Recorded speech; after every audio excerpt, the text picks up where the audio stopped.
केदारनाथ ज्योतिर्लिंग। स्कंद पुराण में लिखा है कि एक बार केदार क्षेत्र के विषय में जब पार्वती जी ने शिव से पूछा, तब भगवान शिव ने उन्हें बताया कि केदार क्षेत्र उन्हें अत्यंत प्रिय है। वे जहाँ सदा अपने गणों के साथ निवास करते हैं। इस क्षेत्र में वे तब से रहते हैं जब उन्होंने सृष्टि की रचना के लिए ब्रह्मा का रूप धारण किया था।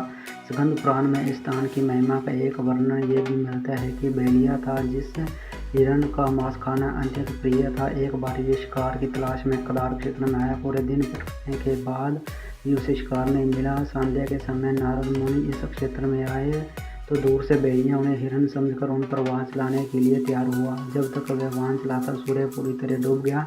अंधेरा होने पर उसने देखा कि एक सर्प मेंढक का निकल कर आया। मृत होने के बाद मेंढक शिव रूप में परिवर्तित हो गया। इसी प्रकार बहलिया ने देखा कि एक हिरण को सिंह मार रहा है। मृत हिरण शिव गणों के साथ शिवलोक जा रहा है। इस अद्भुत दृश्य को देखकर बहलिया हैरान था। इस समय नारद मुनि ब्राह्मण वेश बहलिया के समक्ष उपस्थित हुए। बहलिया ने नारद मुनि से इन अद्भुत दृश्यों के विषय में पूछा। नारद मुनि मुझे समझाया कि ये अत्यंत पवित्र क्षेत्र, इस स्थान पर मृत होने पर पशु पक्षियों की मुक्ति मिल जाती है। इसके बाद बहलिया को अपने पाप कर्मों का स्मरण हो आया कि किस प्रकार उसने पशु पक्षियों की हत्या की। बहलिया ने नारद मुनि से अपनी मुक्ति का उपाय पूछा। नारद मुनि से शिव का ज्ञान प्राप्त करके बहलिया केदार क्षेत्र में शिव उपासना में लीन हो गया।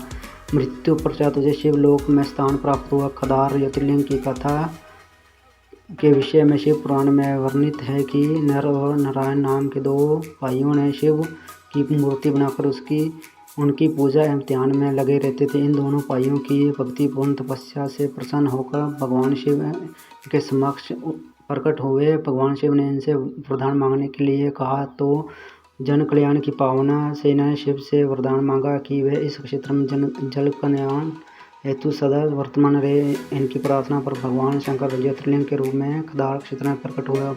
केदार से जुड़ी पांडवों की कथा शिव पुराण में लिखा है कि महाभारत के युद्ध के पश्चात पांडवों को इस बात पर प्रायश्चित हो रहा कि उनके हाथों उनके अपने भाई बंधुओं की हत्या हुई है। वे इस पाप से मुक्ति पाना चाहते थे। इसका समाधान जब उन्हें वेद व्यास जी से पूछा तो उन्होंने कहा कि बंधुओं की हत्या का पाप तभी मिट सकता है जब शिव इस पाप से मुक्ति प्रदान करेंगे। शिव पांडवों के प्रसन्न थे तथा पांडव जब विश्वनाथ के दर्शन के लिए काशी पहुँचे तब वह शंकर प्रत्यक्ष प्रकट नहीं हुए। शिव को ढूंढते हुए तब जो पांडवों के केदार पहुँचे। यह पांडवों को आया देखकर शिव ने भैंस का रूप धारण कर लिया और भैंस के झुंड में शामिल हो गए। शिव की पहचान करने के लिए भीम एक गुफा के मुख के पास पैर फैलाकर खड़ा हो गया। सभी भैंस उनके पैर के बीच से होकर निकलने लगे, लेकिन भैंस बने शिव ने पैर के बीच से जाना स्वीकार नहीं किया। इससे पांडवों ने शिव को पहचान लिया। इसके बाद शिव वहाँ भूमि में विलीन होने लगे। तब भैंस बने भगवान शंकर को भीम ने पीठ की तरह जकड़ लिया। भगवान शंकर पांडवों की मुक्ति दृष्ट निश्चय को देखकर प्रकट हुए, उन्हें पापों से मुक्त कर दिया। इस स्थान पर आज भी द्रौपदी के साथ 5 पांडवों की पूजा होती है, जहां शिव की पूजा भैंस के पृष्ठभाग के रूप में तभी से चली आ रही है। वीडियो अच्छी लगे तो लाइक और कमेंट करना ना भूलें।